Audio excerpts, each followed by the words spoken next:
வணக்கம் ட்ரீமர்ஸ், நான் தான் உங்கள் ட்ரீம் சேஞ்சர். இந்த வீடியோவில் நம்ம ப்ளஸ் 3க்கான 4வது எபிசோடு தாங்க பார்க்க போகிறோம். That has made me sad அப்படின்ற இந்த எபிசோடு பேர் வச்சுருக்கிறாங்க. அதாவது நம்ம இந்த ஒரு விஷயத்தால் எனக்கு ரொம்ப சோகமாயிருச்சு அப்படின்ற மாதிரி வச்சுருக்கிறாங்க. அது என்ன விஷயம் நம்ம அக்காவை சோகமடைச்சது அப்படின்றது இந்த எபிசோடில் தெரியும். வாங்க பார்க்கலாம். எபிசோடு ஓப்பன்லேயே சாயா அக்கா வந்து வீட்டுக்கு வெளியில் க்ளீன் பண்ணிகிட்டு இருக்கிறாங்க. போன எபிசோடில் அந்த ட்ரெயின் மான்ஸ்டரை வந்து டிஃபீட் பண்ணிட்டு அது சாகும்போது ஒப்பந்தத்தை மதிக்க கற்றுக்கோ அப்படின்னு சொல்லிட்டு செத்துரும். அதுவே நினச்சி க்ளீன் பண்ணிகிட்டு இருப்பாங்க. அதுக்கப்புறம் அவங்க அப்பா வந்து, "என்ன நீ நேரமே எந்திரிச்சிட்ட, உனக்கு ஏற்கனவே அடிபட்டுருக்குது, நீ இன்னும் கொஞ்ச நேரம் தூங்கலாம்ல?" அப்படின்ற மாரி கேட்பாரு. "இல்லைப்பா, நான் ரொம்ப ஸ்ட்ராங்காக தான் இருக்கிறேன். நீ கரெக்டு தான், நீ ஃபிசிக்கலி நான் ஃபிசிக்கலி மட்டும் சொல்லல, உன்னோட மென்டலியும் கொஞ்சம் நீ ஸ்ட்ராங்காக இருக்கணும். அதுக்கு தான் உன்னை நல்லா ரெஸ்ட் எடுக்க சொன்னேன்." அப்படின்ற மாரி தடயோசி சொல்லுவார் சாயாவோட அப்பா. அதுக்கப்புறம் சாயாக்கு என்ன சொல்லுவாங்கன்னா, "நான் அந்த எல்டர் பிரெயின் வந்து அந்த கடைக்காரனை அட்டாக் பண்ணுச்சுல்ல, நான் அதை பற்றி தான் யோசிச்சுட்ருக்கிறேன். அது சாகும்போது கூட என்கிட்ட அது பேசுச்சு. இதுக்கு முன்னாடி எந்த ஒரு மான்ஸ்டரும் இதுக்கு முன்னாடி பேசினதில்ல. பட் அந்த மான்ஸ்டர் வந்து பேசுச்சு. அது என்ன சொல்லுச்சுன்னா, ஒப்பந்தத்தை ஃபாலோ பண்ணு அப்படின்ற மாரி சொல்லுச்சு. அது யார் அட்ரஸ் பண்ணுச்சு, ஆனா ஒப்பந்தங்கிறது என்னது அப்படின்னு எனக்கு ஒன்றுமே புரியல." அப்படின்ற மாரி நம்ம சாயாக்கா வந்து அவங்க அப்பா கிட்ட கேட்குறாங்க. அதுக்கு தடயோசி என்ன சொல்லுவாருன்னா, "நம்மளுக்கு அது என்னது?" அப்படின்னு கேட்குறாரு. "அதெல்லாம் நம்மளுக்கு வந்து எனிமி. ஸோ, அதனால் நான் அது எல்லாத்தையும் கொல்லணும்." அப்படின்ற மாரி சாயாக்கா சொல்லுவார். "அதே தான். அதனால் நீ அந்த மான்ஸ்டர் பேச்செல்லாம் நீ ஒன்றும் கேட்க தேவையில்ல." அப்படின்ற மாரி சொல்லுவார். அதுக்கப்புறம் வழக்கம் போல் புறப்பட்டு கிளம்பி ஸ்கூலுக்கு போவாங்க. எப்பவும் போல் பாட்டு பாடிக்கிட்டே போவாங்க. அப்போ வந்து அவங்க அப்பா சொன்னதே நினச்சிட்டு போவாங்க. என்ன சொல்லுவாங்கன்னா, நம்ம சாயா அக்கா, "இன்னைக்கு அப்பா வந்து ரொம்பவே சீரியஸ் ஆயிட்டாரு. நம்ம வந்து அந்த மான்ஸ்டர் கூட ஃபைட் பண்ணி ரொம்ப இன்ஜுரி ஆனங்காட்டி, ஸோ நான் இன்னமும் ஸ்ட்ராங் ஆகணும்." அப்படின்னு நினச்சி சோகத்திலே போயிட்டுருப்பாங்க. அந்த ஒரு பப்பி இருக்கும், அந்த நாய்க்குட்டி. அந்த நாய்க்குட்டி கூட கண்டுக்காம அவங்க பாட்டுக்கு ஸ்கூலுக்கு போவாங்க. அந்த டாக்கு பார்த்துக்கிட்டு அப்படியே அங்கேயே உட்காந்துருக்கும். அதுக்கப்புறம் நம்ம சாயாக்கா வந்து ஸ்கூலுக்கு வந்ததுக்கப்புறம் நம்ம ட்வின் சிஸ்டரு, அதுக்கப்புறம் யூகா மீனு, அப்புறம் டோமோஃபூசா, இவங்க 4 பேரும் அப்படியே பேசிட்டு வந்துட்டுருக்குறாங்க. அதில் ஒரு ட்வின் சிஸ்டர் என்ன சொல்கிறாங்கன்னா, "இன்றைக்கி ரொம்பவே கிளைமேட் ரொம்ப அமைதியாக இருக்குது." அப்படின்ற மாரி சொல்கிறாங்க. ஆமாம், இன்னைக்கு கிளைமேட் அமைதியாக இருந்தங்காட்டி தான் அந்த பேக்கரிக்காரரு காணாம போனார். பட் இன்றைக்கி எந்த பிரச்சனையுமே இல்லை, கிளைமேட் நல்லா அமைதியாக தான் இருக்குது. அதில் ஒரு ட்வின் சிஸ்டர் என்ன சொல்கிறாங்கன்னா, "இன்னைக்கு கிளைமேட் ரொம்பவுமே அமைதியாக இருக்குது, நேற்று மாதிரி." அப்படின்ற மாரி சொல்கிறாங்க. அதுக்கப்புறம் அந்த பேக்கரியில் வேலை செஞ்சவர் இன்னும் வீடு திரும்பல போல. நல்ல வேளை அந்த போலீஸ்காரர் வந்து நேற்று இன்ஃபார்ம் பண்ணார். நம்ம குமாவே கேஃப் அருகே வந்து அது மட்டுமல்ல, எல்லா இடத்துக்கும் போய் இன்ஃபார்ம் பண்ணியிருக்கிறாரு. இன்னும் தேடிக்கிட்டு தான் இருக்கிறாரு எல்லா இடத்துலையும். இன்னும் கிடைக்கவே இல்லை போல அப்படின்ற மாதிரியும் பேசிட்டு வந்துட்டுருக்காங்க. இதையெல்லாம் நம்ம சாயாக்கா வந்து கேட்டுட்ருக்குறாங்க. ஏன்னா சாயாக்காக்கு தான் தெரியுமே அந்த பேக்கரிக்காரருக்கு என்னாச்சுன்னு. எனக்கு தெரிஞ்சு அந்த பேக்கரிக்காரருக்கு ஏதோ வந்து நோய் வந்திருக்கணும். அதனால் அவர் டவுனை விட்டே ஓடி இருக்கணும் அப்படின்ற மாதிரி ஒரு ட்வின் சிஸ்டர் சொல்கிறாங்க. அதுக்கு யூகா என்ன சொல்கிறாங்கன்னா, அது எப்படி ஃபேமிலியை விட்டுட்டு ஒரு நோய்க்காக ஒரு ஊரை விட்டு ஓடுவார் அப்படின்ற மாரி அவங்க கேட்குறாங்க. அப்படின்னா இவன் டோமோஃபஸ் என்ன சொல்கிறான்னா, ஒரு வேளை அவர் மறைஞ்சிருப்பார், யாருக்கும் தெரியாம காணாம போயிருப்பார் அப்படின்ற மாரி சொல்கிறாங்க. அவங்க பேசிகிட்டு இருக்கும்போது நம்ம சாயாவுக்கு திடீர்னு அந்த ஒலி தெரிய ஆரம்பிக்குது. அந்த ஒலி அப்படியே ட்ராவல் பண்ணிட்டு இருக்கும்போது அந்த கட்டானா ஸ்வாட வந்து காமிக்குது. அந்த அக்காவும் கட்டானா ஸ்வாடா அப்படின்ற மாரி ஆச்சரியப்பட்டு அதோட அந்த ஒலியும் மறந்துரும். அப்புறம் எல்லாம் போய் லஞ்சுக்கு சாப்பிட போய் எல்லோரும் உட்காந்துருப்பாங்க. நம்ம அக்காவும் அதை பற்றி யோசிச்சுட்டு வந்துட்டு இருப்பாங்க. திடீர்னு அந்த பப்பி ரோட்டில் பார்த்தாங்களா, அது அங்கே வந்திருக்க ஸ்கூல் வரைக்கும் ஃபாலோ பண்ணிட்டு, அதை பார்த்த உடனே அவங்களும் விரட்டி போக ஆரம்பிக்குமாங்க. அந்த பப்பியை ஓட ஆரம்பிக்கும். ஓடி போய் மரத்தில் ஏற ஆரம்பிக்கும். அத பார்த்துட்டு நம்ம அக்காவும் மரத்துல ஏறுவாங்க ஜம்ப் பண்ணி. அப்புறம் ஸ்லிப் ஆகி அப்படியே பேக் மாட்டிக்குமா, அவங்க வச்சிருந்த பேக் வந்து மரத்துல மாட்டிக்கும். அத எடுக்க போகும்போது ஸ்லிப் ஆகி கீழ விழுக போவாங்க. அந்த இடத்துக்கு கரெக்ட்டா டோகிஜானை வந்து கேட்ச் பண்ண வருவான். அவங்க மேலேயே லேண்ட் ஆகி விழுந்துருவாங்க. வயித்துலயே வச்சு முட்டி கால வச்சு வயித்துலயே வச்சு ஊனிருவாங்க. அவங்கனால வலி தாங்க முடியாம கத்திருவான். சாயாக்கா இருந்துகிட்டு, "ஃபர்ஸ்ட் நான் டாக்டர கூட்டிட்டு வரட்டா? இல்ல நர்ஸ கூட்டிட்டு வரட்டா?" அப்படின்ற மாரி கேட்டுட்டு இருப்பான். "மொதல்ல நீ ஃபர்ஸ்ட் என் மேல இருந்து இறங்கு." அப்படின்ற மாரி சொல்லுவாங்க. அப்புறம் "என்ன மன்னிச்சிடுங்க, தெரியாம விழுந்துட்டேன்." "சரி, நீ எதுக்கு முதல்ல மரத்து மேல ஏறுன?" "நான் அத வந்து தொரத்தி பிடிச்சுக்கிட்டு போயிட்டு இருந்தேனா, அதான் மரத்து மேல ஏறுனேன்." "எத?" "ஒரு நாய." "நாயா? நாய் எப்படி தொரத்தி பிடிச்சிட்டு போன?" "ஆமா, அது பார்க்க வந்து அப்படியே சின்னதா அழகா நாய் அதான் மேல கிளைய வச்சு தாண்டி தாண்டி போயிட்டு இருந்தது." அப்படின்னு சொல்லுவாங்க நம்ம சாயாக்கா. "ஏன் அது பூனையா இருக்கக்கூடாதா?" அப்படின்ற மாரி இவன் கேட்பான். அதுக்கு இல்ல பூனைலாம் இல்ல. கண்டிப்பா அது நாய் தான் அப்படின்ற மாரி நம்ம சாயாக்கா சொல்லுவாங்க. சரி, நீ இப்படியே இன்னும் கொஞ்ச நேரம் இருந்தீன்னா லஞ்ச் பீரியடே முடிஞ்சிரும். சாப்பிட போறியா இல்லையா? அப்படின்ற மாரி கேட்பாங்க டோக்கிசானு. அதுக்கு சாயாக்கா கிளம்பும்போது, "நீ சாப்பிட போலையா?" "இல்ல, நானு சாப்பிட்றத விட தூங்கலான்னு இருக்கிறேன்." அப்படின்ற மாரி சொல்லுவாங்க. அதுக்கு சாயாக்கா என்ன சொல்லுவாங்கன்னா, "பசிக்கும்போது சாப்பிடணும். இல்லைன்னா சேடா ஃபீல் பண்ணுவோம்." அப்படின்ற மாரி சொல்லுவாங்க. சரின்ட்டு அவங்க வச்சிருந்த லஞ்ச் பேக்க எடுத்து நம்ம டோக்கிசானுக்கு வந்து ஷேர் பண்ணுவாங்க. டோகிசானேக்கு வந்து ரைஸ் பால் குடுப்பாங்க. "இது வந்து நீ சமைச்சதா?" அப்படின்ற மாரி கேட்பான் டோகிசானே. "இல்ல, இது ஃபுமிட்டோ தான் சமைச்சது." அவர் சமைக்கிறது எல்லாமே சூப்பரா இருக்கும் அப்படின்ற மாரி ஃபுமிட்டோ கதைய பாட ஆரம்பிச்சுருவாங்க. ஓ! யார் அந்த ஃபுமிட்டோ? ஃபுமிட்டோ கை எப்படின்னு அப்படின்ற மாரி கேட்பாங்க. அவர் ரொம்பவே கைண்டு. அது மட்டும் இல்லாம அவருக்கு குக்கிங் நல்லா வரும். நான் சொல்றத ரொம்பவே கேட்பாரு லிசன் பண்ணி. அதனால எனக்கு அவர பிடிக்கும் அப்படின்ற மாரி சொல்லுவாங்க. "என்னது உனக்கு பிடிக்குமா?" அப்படின்ற மாரி டோக்கிசானே கேட்பான். அவன் ஏன் அப்படி கேட்குறான்னா, டோக்கிசானே வந்து சாயா அக்காவ வந்து லவ் பண்ண ஆரம்பிச்சுருவான். ஸோ, அதனால அந்த இடத்துல பொசசிவ்னஸ் வந்துரும். டோக்கிசானே திரும்பவும் கேட்பான் நம்ம சாயா கேட்டா. அதாவது அவன் உன்ன சமைச்சு தர்றதுனாலயும், அவன் நீ பேசுறதெல்லாம் கேட்கறதுனாலயும் ரொம்ப நல்லவங்கிறங்காட்டியும் அவன உனக்கு பிடிக்குமா? அப்படின்ற மாரி கேட்டுருவான். அதுக்கப்புறம் அடுத்த சீனே கட் பண்ணா நம்ம சாயா அக்கா வந்து ஃபுமிட்டோவோட கெஃபேல உட்காந்துக்கிட்டு ரொம்ப சோகமா உட்காந்துட்ருப்பாங்க. நடந்ததெல்லாம் ஃபுமிட்டோ கிட்ட சொல்லி சோகமா இருந்துட்டுருப்பாங்க. அவன் சொன்னதில எதுலயுமே நீ சொன்னதில எதுவுமே தப்பில்ல மாரியே இல்லையே! அப்புறம் ஏன் நீ சோகமா இருக்கிற? அப்படின்ற மாரி கேட்பாங்க. எனக்கு தெரிஞ்சு நான் சொன்னதில ஏதோ அவனுக்கு வந்து ஹர்ட் பண்ணிருச்சு போல.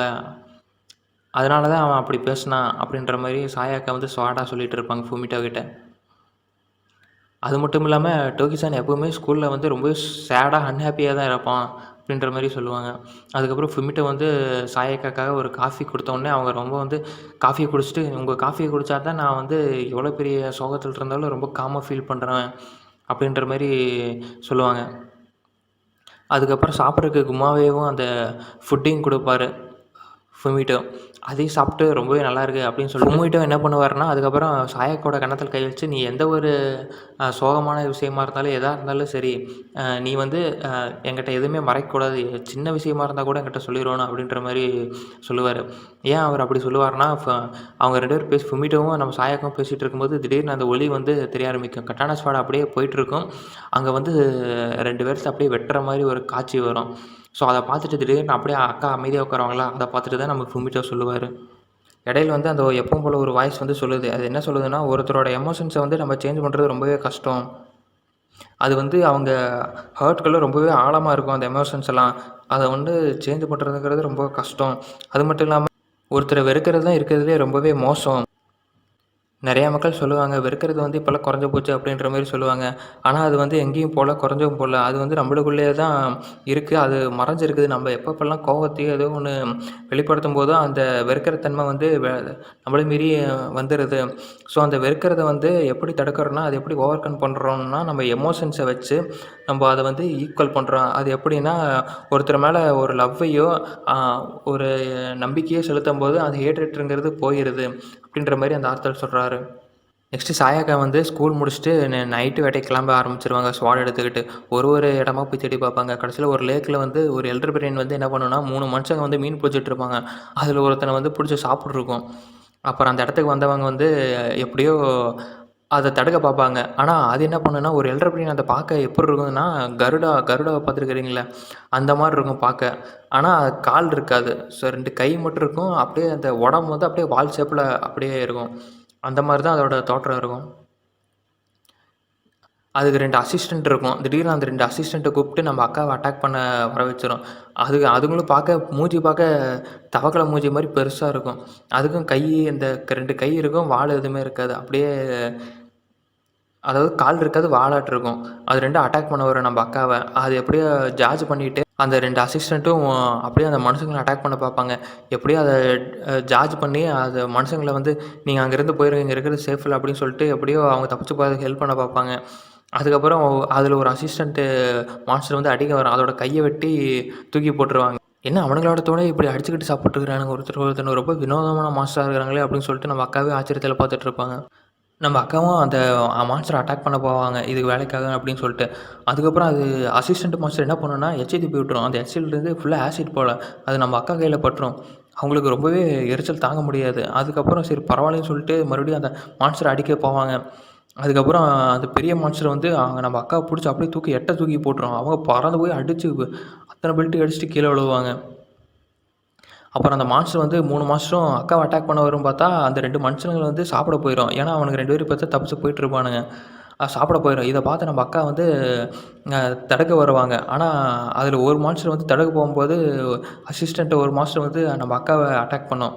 அதுக்கப்புறம் அந்த பெரிய மான்ஸ்டர் வந்து ஒரு மனுஷன வந்து அப்படியே லபக்குன்னு எடுத்து வாயில போட்டுக்கும். அப்படியே அத குடலோட பிச்சு சாப்பிட்டுருக்கும். சின்ன மான்ஸ்டரையும் அடிச்சு போட்டு பெரிய மான்ஸ்டர் அடிக்கலான்னு வரும். ஆனா, எதுவுமே வேலைக்கு ஆகாது. 2 2 மான்ஸ்டர் கூடயும் மாத்தி மாத்தி சண்டை போடுமா சின்ன மான்ஸ்டர் கூட. அதுங்க மாத்தி மாத்தி அக்காவ அட்டாக் பண்ணும். திடீர்னு அவங்க முதுகுல வந்து ஆசிட் துப்பிரும். அவங்களுக்கு தாங்கவே முடியாது. அதுக்கப்புறம் பெரிய மான்ஸ்டர் என்ன பண்ணும்னா, ஒரே அடி அக்கா பறந்து போய் விழுந்துருவாங்க. வாலும் கீழ விழுந்துரும். அப்படியே கண்ண மூடி படுத்துருவாங்க. நம்ம அக்கா வந்து ஸ்ட்ரீட் லைட்டோட வெளிச்சம் தாங்க முடியாம அப்படியே கண்ண முழிச்சு பார்ப்பாங்க. அதுக்கப்புறம் எப்படியோ எந்திரிச்சுருவாங்க. அங்க இருக்கிற ஸ்வாட் எடுத்துட்டு அந்த பெரிய தலைய அடிக்கலான்னு போவாங்க. பட் அங்க இருக்கிற 2 அசிஸ்டன்ட் அந்த 2 சின்ன மான்ஸ்டரும் நம்ம அக்காவ வந்து டிஃபெண்ட் பண்ணும். அடிக்க விடாம. அதுக்கப்புறம் எப்படியோ மறுபடியும் கொஞ்ச நேரம் சண்டை போடுவாங்க. எதுவும் பண்ண முடியாது. அதுக்கப்புறம் அந்த பெரிய மான்ஸ்டர் என்ன பண்ணும்னா, அது வச்சிருக்கிற ஒரு சவுண்டு மூலியமா அது 2த்தையும் கண்ட்ரோல் பண்ணிட்டுருக்கும். அது ஒரு சவுண்டு விடும். திருப்பி அந்த 2 மாஸ்டரும் அங்க போய் அதுக்கு பக்கத்துல அந்த பெரிய மாஸ்டர் பக்கத்துல போய் நிக்கும். அதுக்கு அவன் அந்த பெரிய மாஸ்டர் என்ன சொல்லுவான்னா, "நீ தான் எங்கள அழிக்க வந்தவங்களா?" அப்படின்ற மாரி சொல்லிட்டு, அக்கா வந்து ஃபைட் பண்ண போவாங்க திருப்பியும். அதுக்கப்புறம் அந்த 2 மாஸ்டரும் திருப்பி அட்டாக் பண்ண வரும். மாத்தி மாத்தி அந்த ஆசிட் துப்புறதுலருந்து எப்படியோ கஷ்டப்பட்டு தப்பிச்சுருவாங்க. அந்த பெரிய மாஸ்டர் வந்து அடிக்கலான்னு போம்போது, அதோட ரெக்கைய வச்சு அப்படியே பறக்க விட்டுரும் நம்ம அக்காவ. அவங்க எப்படியோ போய் சேஃபா லேண்ட் ஆயிருவாங்க. அப்புறம் அந்த மான்ஸ்டர் என்ன பண்ணும்னா, நம்ம அக்காவுக்கு பின்னாடி சடனா அப்படியே பின்னாடி வந்து நிக்கும். "நீ சண்டை போடுறது வந்து கொஞ்சம் கூட நல்லாவே இல்ல." அப்படின்ற மாரி சொல்லும். சொல்லிட்டு ஒரே அடி அடிக்கும் பாருங்க. அக்கா வந்து பறந்து போய் விழுந்துருவாங்க. அதுக்கப்புறம் மெல்ல அப்படியே எந்திரிப்பாங்க. ஒண்ணு நோட்டீஸ் பண்ணுவாங்க. அந்த பெரிய மான்ஸ்டர் தான் இது 2த்தையும் கண்ட்ரோல் பண்ணுது அப்படின்னு சொல்லிட்டு எந்திரிப்பாங்க. அதுக்கு அந்த மான்ஸ்டர் என்ன சொல்லும்னா, "நீயும் எங்கள மாரி தான். நான் வந்து எங்க பசிக்காக நான் வந்து மனுஷங்கள சாப்பிடுறோம். எங்க தேவைக்காக தான் நம்ம மனுஷங்கள சாப்பிடுறோம். தேவைப்பட்டா உங்களையும் நான் சாப்பிடுவேன்." அப்படின்ற மாரி அந்த மான்ஸ்டர் சொல்லுது. "ஒழுங்கா ஒப்பந்தத்த மதிக்க கத்துக்கோ." அப்படின்ற மாரியும் சொல்லுது. அப்புறம் ஸ்லோவர்டைட் அப்படின்ற மாரி சொல்லுது. அதுக்கு அர்த்தம் என்னன்னா, அதாவது ஏதோ ஒரு ஊர்ல ட்ரெடிஷ்னல் ஹாலிடேவா இந்த மாரி கொண்டாடப்படுதுன்னு நெனைக்கிறேன். இந்த ஸ்லோவர்டைடுக்கு அர்த்தம். ஸோ அதான் சொல்லுது. அது என்னன்னு போக போக பார்த்தா தான் தெரியும் அந்த எபிசோட. அதுக்கப்புறம் நம்ம அக்காவுக்கு கோவம் தாங்கல. அப்படியே கோவத்தில நம்ம ஷரிங்கன் வந்து ஆக்டிவேட் ஆயிரும். அதுக்கப்புறம் அந்த மான்ஸ்டர் வந்து நம்ம அக்காவ அடிக்க வரும். அப்படியே அதோட கைய வச்சு நம்ம அக்காவ அப்படியே புடிச்சு செவுத்தோட வச்சு தள்ளும். நம்ம அக்காவும் அதோட ஒரே கைய வெட்டிருவாங்க. வெட்டிட்டு அதுக்கப்புறம் அந்த வெட்டின கை அப்படியே நம்ம அக்காவ புடிச்ச மாரியே இருக்குமா, இன்னொரு மான்ஸ்டர் வந்து ஆசிட் துப்ப வரும். அந்த கைய வச்சே ஜார்ஜ் பண்ணிருவாங்க. அப்புறம் அந்த கைய வெட்டிட்டு அந்த 2 மான்ஸ்டரையும் டிஃபீட் பண்ணிட்டு, அந்த 2 சின்ன மான்ஸ்டரையும் டிஃபீட் பண்ணிட்டு, அந்த பெரிய மான்ஸ்டரையும் இன்னொரு கைய வெட்டிட்டு, கடைசியில தலைய வெட்டிட்டு, அந்த பெரிய மான்ஸ்டரையும் டிஃபீட் பண்ணிருவாங்க. அதுக்கப்புறம் அந்த மான்ஸ்டர் கடைசியா 3வது மனுஷன புடிச்சு வச்சிருக்கும். அவன் இருக்கிறானா, போய்ட்டானான்னு அப்படின்னு போய் பார்க்க, ஆனா அவன் கடைசியில அவனும் இறந்திருப்பான். அந்த அக்காவால நம்ம யாரையுமே காப்பாத்த முடிஞ்சிருக்காது அந்த மனுஷங்கள. நம்ம அக்கா சண்டை போடுறதுல முடியாம அப்படியே நடந்து போயிட்டுருப்பாங்க அவங்க வீட்டுக்கு. அதுக்கப்புறம் அவங்க அப்பாவும் வெளியில வந்து பார்ப்பாரு. "சாயா வந்துட்டியா?" அப்படின்ற மாரி சொல்லி நம்ம அக்காவும் அவங்க அப்பாவ கட்டி பிடிப்பாரு. அதுக்கப்புறம், "நீ ரொம்பவே இன்ஜூரி ஆயிருக்க போல, அடிபட்டுருக்கு பெருசா" அப்படின்னு சொல்லுவாங்க. "ஆமா அடிபட்டுருக்கு தான். ஆனா இது பரவாயில்ல தான்." அப்படின்ற மாரி நம்ம சாயா அக்கா சொல்லுவாங்க. "சரி அந்த எல்டர் பெயர்ன்னு பார்க்க எப்படி இருந்தது?" அப்படின்ற மாரி கேட்பாரு. அதுக்கு அது எங்ககிட்ட என்ன சொல்லுச்சுன்னா, "நம்ம எல்லாருமே ஒரே மாரி தானாமா?" அப்படின்ற மாரி சொல்லுச்சு. அது மட்டும் இல்லாம அந்த உடன்படிக்கைய வந்து மதிக்கணும் அப்படின்னு அது நம்மகிட்ட டிமாண்ட் பண்ணுது அப்படின்ற மாரி நம்ம சாயக்கா சொல்லிட்டு அப்படியே தூங்குற மாரி போவாங்க. அதுக்கப்புறம் அடுத்த நாள் காலையில வந்து நம்ம சாயக்கா வந்து ஸ்கூலுக்கு லேட்டா தான் போவாங்க. ஏன்னா இவ்வளோ அடிபட்டுருக்குதுல்ல, ரொம்ப டயர்டா வேற இருக்கிறாங்களா, ஸோ லேட்டா தான் போவாங்க. அதுக்கப்புறம் உள்ள வந்தவுடனே "சாரி டீச்சர் நான் லேட்டா வந்துட்டேன்." அப்படின்ற மாரி சொல்லுவாங்க. அதுக்கு டீச்சர் என்ன சொல்லுவாங்கன்னா, "உன் பேர நான் இப்ப தான் ப தாண்டி போனேன். சரி பரவாயில்ல இன்னும் அட்டெண்டன்ஸ் எடுத்து முடிக்கல." அப்படின்னு சொல்லிட்டு சாயக்காவ நிக்க வைப்பாங்க. அதுக்கப்புறம் டீச்சர் என்ன சொல்லுவாங்கன்னா, வெளியில பார்த்துட்டு, "இன்னைக்கு கிளைமேட் ரொம்ப அமைதியா இருக்குது. பட் இருந்தாலும் எந்த ஒரு பிரச்சனை எதுவுமே இல்ல." அப்படின்ற மாரி சொல்லுவாங்க, சாயகா பார்த்து. அப்புறம் அதோட அந்த எபிசோட முடிச்சிருப்பாங்க. ஓகே ட்ரீமர்ஸ், இனிமேல் எபிசோடு வந்து கன்டினியூஸா வரும். ஸோ அடுத்து என்ன அனிமி வேணும் அப்படின்றத நீங்க சஜெஸ்ட் பண்ணுங்க. இந்த அனிமிய முடிச்சுட்டு நம்ம அடுத்த அனிமிக்கு போலாம். ஓகே ட்ரீமர்ஸ், பாய்.